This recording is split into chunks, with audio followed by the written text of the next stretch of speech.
RCB player Jitesh Sharma ஆர்சிபிக்கு support பண்றோன்னு சொல்லிட்டு தமிழ் மக்களுக்கு எதிராக தப்பா பேசியிருக்காரு.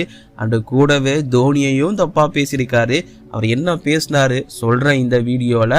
அண்ட் அது மட்டும் இல்லாம மெஸ்ஸி இந்தியாவுக்கு வரப்போறாரு, இந்தியாவில் வந்து மேட்ச் ஆட போறாரு, எங்க வரப்போறாரு, எதற்காக வரப்போறாரு, அந்த டீட்டெயில்ஸும் உங்களுக்காக. இப்போ வாங்க வீடியோக்குள்ள போகலாம். ஒரு நிமிஷம் சார் ஒரே ஒரு 1 நிமிட்டுங்க. Hello every friends, 1 minute please. News ஒரு ஐபிஎல் பத்தின நியூஸ். ஐபிஎல்ல இந்த வீடியோ நான் எடுக்கிறப்ப வந்து பாத்தீங்கன்னா 6 மேட்சஸ் வரைக்கும் முடிஞ்சிருக்கு. ஸோ இந்த 6லயுமே ஒரு டீம்ல புதுசா, அதாவது இந்த வருஷம் புதுசா ஆட வந்த பிளேயர்ஸ் தான் player of the match award வாங்கியிருக்காங்க. ஃபர்ஸ்ட் மேட்ச் உங்களுக்கே தெரியும், குர்னால் பாண்டியா அவர் ஃபர்ஸ்ட் டைம் ஆர்சிபிக்கு ஆடுறாரு. அண்ட் தென் அதை தொடர்ந்து அதுக்கு அடுத்த மேட்ச் எஸ்ஆர்ஹெச் வெஸ் ஆர்ஆர், அதில் இஷான் கிஷன் வாங்கியிருப்பாரு. அவர் எஸ்ஆர்ஹெச்க்கு அப்போ தான் டெபியூட் பண்ணுறாரு. அண்ட் தென் சிஎஸ்கே வெஸ் எம்ஐயை பொறுத்த வரைக்கும் நூர் அகமது வாங்கியிருப்பாரு. அவரும் இப்போ தான் சிஎஸ்கேக்காக டெபியூட் பண்ணுறாரு. அண்ட் அதுக்கு அடுத்த மேட்ச் டிசிஎல்ஹெச், அதில் அஷ்டோக் சர்மா டிசிக்கு டெபியூட் பண்ணாரு. And then GT vs Punjab Kings, Shreyas Iyer debut பண்ணாரு பஞ்சாப் கிங்ஸ், அவர் வாங்கியிருந்தாரு. இப்போ குயின்டன் டிகாக், இப்போ கேகேஆருக்காக ஆடின பிளேயர், இந்த வருஷம் புதுசாக உள்ள வந்தவர், ஸோ அவர் வாங்கியிருக்காரு. ஸோ இந்த மாதிரி எல்லாருமே நியூ பிளேயர்ஸாக இருக்காங்க. இதை பற்றி உங்கள் ஒப்பீனியன் மறக்காம கீழே கமெண்ட் பண்ணுங்க. அண்ட் இந்த வீடியோ மேபி நீங்கள் லேட்டாக பார்க்கலாம். அண்ட் இப்போ நான் மெஸ்ஸி விஷயத்துக்குள்ள வரேன். லயோனல் மெஸ்ஸி, மெஸ்ஸி அப்படிங்கிறவர் வந்து பல பேரோட இன்ஸ்பிரேஷன். பல பேர் இப்போ வரைக்கும் டிஷர்ட்டில் போட்டு சுற்றிட்டு இருப்பீங்க. ஸோ அந்த மெஸ்ஸி அப்படிங்கிற ஒரு பிளேயர் இப்போ அவங்க டீம், அதாவது அர்ஜென்டினா தான் வேர்ல்டு சாம்பியன்ஸாக இருக்காங்க.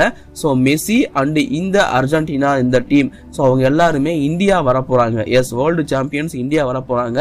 இந்தியாவில் வந்து மேட்ச் ஆட போறாங்க. என்ன மேட்ச் அப்படின்னு கேட்டீங்கன்னா இது ஒரு எக்ஸிபிஷன் மேட்ச் அப்படின்னு சொல்றாங்க. ஸோ இது அக்டோபர்ல நடக்க போகுது இந்த மேட்ச் அப்படிங்கிறதையும் சொல்லியிருக்காங்க. இதை பத்தி நம்ம டீட்டெயில்டா முன்னாடியே ஒரு வீடியோ போட்டிருக்கோம். ஸோ இவர் எங்க விசிட் பண்ண போறாரு, எங்க வந்து ஆட போறாரு அப்படின்னு பார்க்கும்போது கேரளா தான் அவர் வரதுக்கான வாய்ப்பு ரொம்ப அதிகமா இருக்கு. ஏன்னா கேரளா கவர்மெண்ட் தான் அர்ஜென்டினா கிட்ட இந்த ரிக்வஸ்ட்டை வச்சிருக்காங்க. ஸோ எத்தனை பேர் மெஸ்ஸியை பார்க்க வெயிட் பண்ணிட்டு இருக்கீங்க மறக்காம கீழே கமெண்ட் பண்ணிடுங்க. அண்ட் முக்கியமான விஷயத்துக்குள்ள வரேன். Jitesh Sharma before RCB after ஆர்சிபின்னு பிரிச்சிடலாம். ஆர்சிபியில் சேர்றதுக்கு முன்னாடி அவரோட இன்ஸ்பிரேஷன் வந்து தோனி தான் எனக்கு எல்லாமே, அவரை பார்த்து தான் கற்றுக்கிட்டேன் அப்படின்னு சொல்லியிருந்தாரு. ஆர்சிபியில் சேர்ந்ததுக்கு அப்புறமா உங்களோட இன்ஸ்பிரேஷன் யார், உங்களோட ஐடியா யாருன்னு கேட்டதுக்கு ஆடம் கில்கிரிஸ்ட் இருந்தாரு.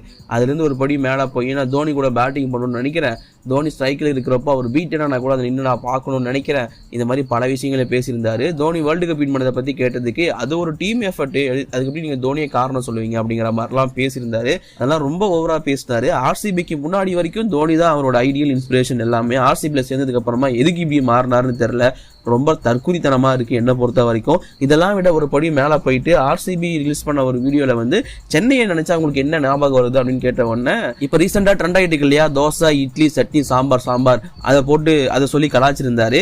இது வந்து என்னடா இது நார்மல் தானே அப்படின்னு நீங்க சொன்னீங்கன்னா கிடையாது. வடக்கன்ஸ் நம்மளை கலாய்க்கிறதுக்காக கிரியேட் பண்ணப்பட்டது தான் இது. எஸ், தமிழ்நாடு பீப்புளை கலாய்க்கிறதுக்காக தான் அதை கிரியேட் பண்ணாங்க. அதை வந்து இவர் ஜிதேஷ் சர்மா சொல்லியிருக்காரு. அது சொன்னது மிகப்பெரிய தப்பு என்ன பொறுத்த வரைக்கும். முக்கியமா ஜிதேஷ் சர்மா மாதிரியான பிளேயர்ஸ் இப்படி பண்றது பார்க்கவே நல்லா இல்ல. இந்த மாதிரி ஜிதேஷ் சர்மா நம்மளை கலாச்சிருக்காரு, தமிழ்நாடு பீப்புள் அண்ட் தோனியை கலாச்சிருக்காரு அப்படின்னா அவருக்குன்னு தனியா ஒரு சைக்கிள் செய்வாங்க சிஎஸ்கே, ஒரு பெரிய நம்பிக்கை இருக்கு. தோனி அண்ட் தமிழ்நாடு பீப்புளை ஒன்னா கலாச்சிருக்காரு. கலாய்க்கிறது மட்டும், ஆக்சுவலி இந்த தோசை இட்லி சாம்பார் அந்த சாங்கை பாடுறதே அது இழிவுபடுத்துற மாதிரி தான் என்ன பொறுத்த வரைக்கும். நீங்க எப்படி எடுத்துப்பீங்கன்னு எனக்கு தெரியல. ஸோ அந்த மாதிரி இப்படி ஜிதேஷ் சர்மா மாதிரி ஒருத்தர் பண்ணும் போது அது கொஞ்சம் கடுப்பாக தான் இருக்கு.